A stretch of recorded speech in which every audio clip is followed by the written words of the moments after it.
আসসালামু আলাইকুম।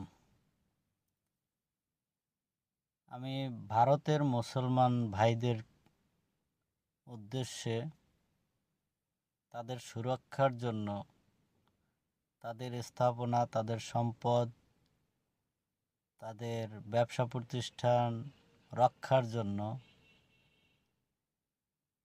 আমি সাধারণ একজন বাংলাদেশি মানুষ হিসেবে জাতিসংঘের কাছে আবেদন জানাবো যে তারা ভারতের মোদি সরকার এবং ভারতের পুলিশ বাহিনীর দ্বারা নির্যাতিত এবং